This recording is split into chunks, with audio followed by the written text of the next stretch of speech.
O bairro do Reduto, de certo, é um dos mais antigos de Belém e também um dos mais cheios de histórias e mitos, principalmente por ter como limite o famoso e discutido Igarapé das Almas.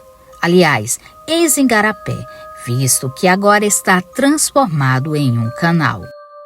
Desde o seu nome é discutido Igarapé das Armas ou Igarapé das Almas. Dizem que as duas expressões são válidas. A primeira é atribuída ao fato de já nos fins da cabanagem, um grupo de cabanos haver escondido neste igarapé suas armas, na fuga que então empreenderam. E o nome ficou Igarapé das Armas, até um dia que os habitantes das redondezas afirmam ter visto espíritos dos cabanos falecidos vaguearam atrás das armas escondidas. Daí em diante, o Igarapé das Almas, esta dualidade de nomes já levou nossos historiadores a bater a cabeça. Mas como se trata de histórias e lendas e não da história do local, o que interessa é que, sendo das armas ou das almas, o famoso igarapé serviu para comentários medrosos ou histórias fantásticas. Aqui vai mais uma delas. Sem precisar a época, mas aconteceu há muitos anos, quando Belém ainda era uma cidade provinciana, com racionamento de luz, transportes precários, e as famílias colocavam cadeiras nas calçadas. Conta-se que as pessoas moravam à rua 28 de setembro. Ficavam assustadas todas as noites com um fato estranho. Cerca de 22 horas, uma porca de tamanho considerável saía desabalada carreira para a Praça Magalhães, até chegar ao Igarapé das Almas, sempre o Igarapé.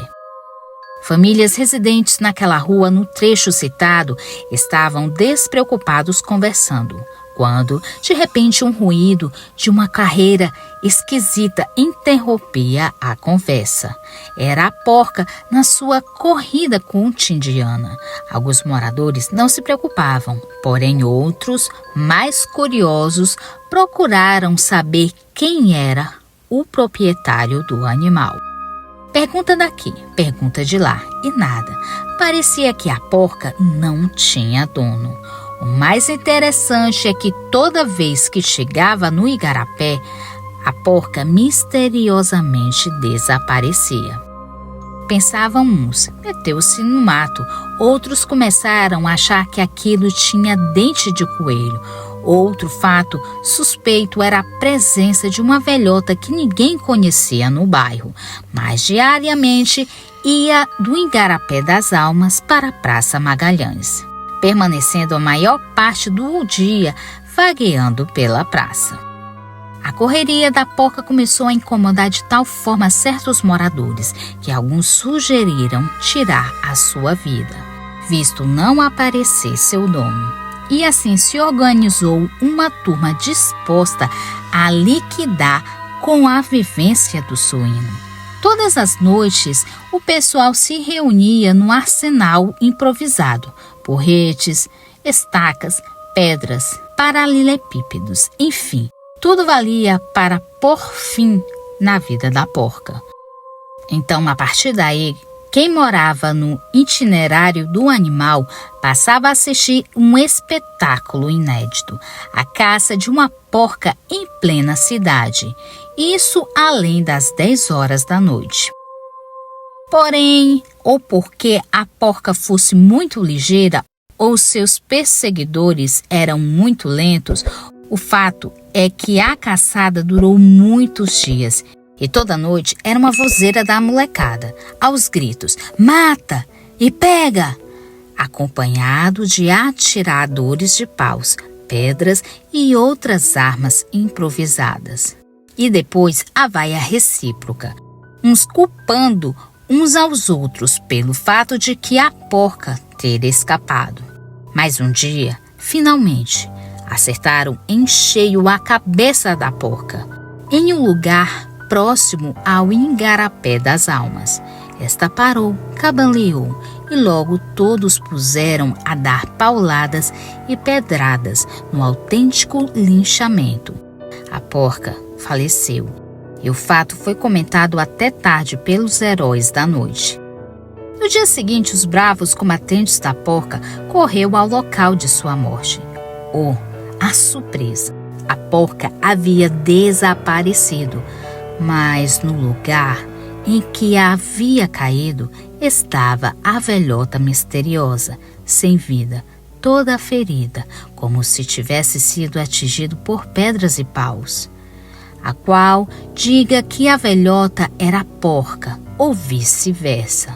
Os que acham que tudo isso não passa de imaginação, mas quando se colocava em dúvida o fato, sempre havia um velho morador para afirmar: meu amigo, não viveu aquela época e nem viu a porca. Se a visse, não duvidaria que ela tinha parte com o diabo.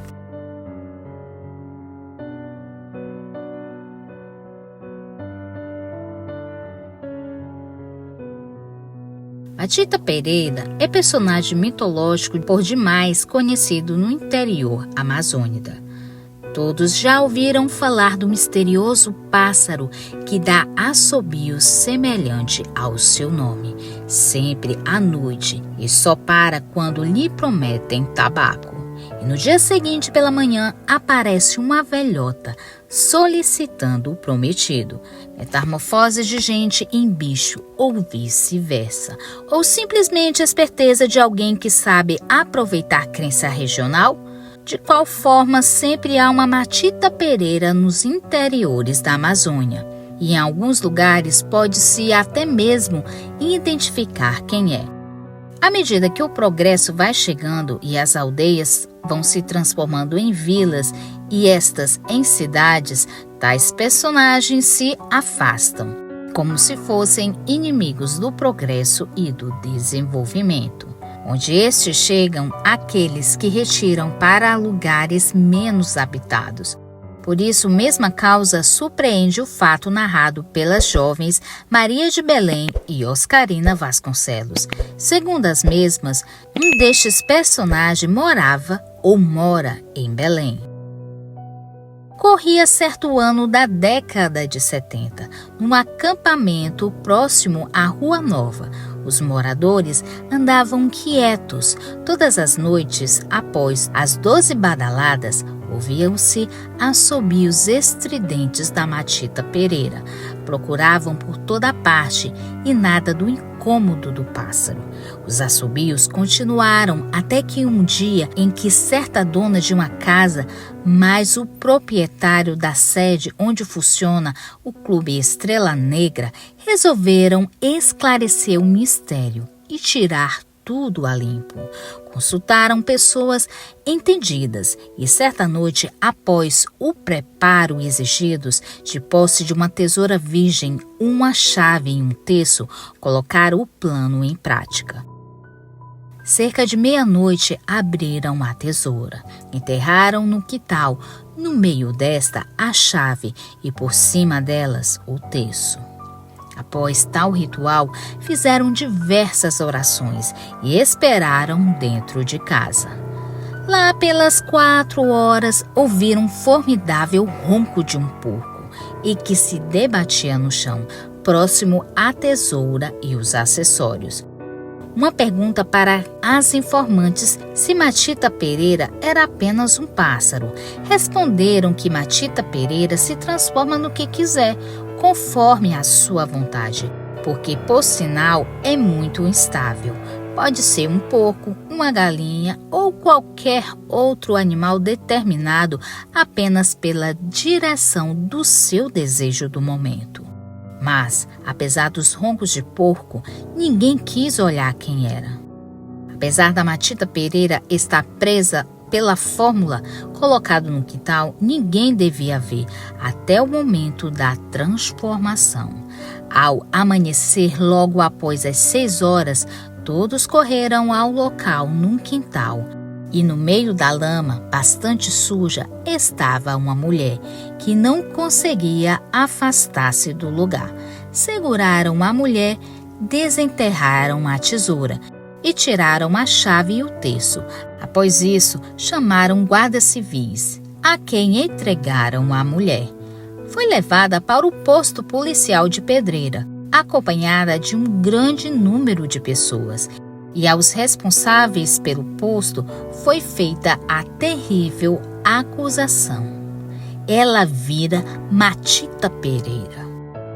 Ouvida, a mulher disse não ter parentes e morar no bairro dos Jurunas e não saber do que a acusavam. E como não é configurado como crime virar Matita Pereira, após a turba haver se desfeito, soltaram a mulher, que seguiu seu rumo. Apenas no acampamento à noite continuaram a ouvir assobios estridentes na Matita Pereira.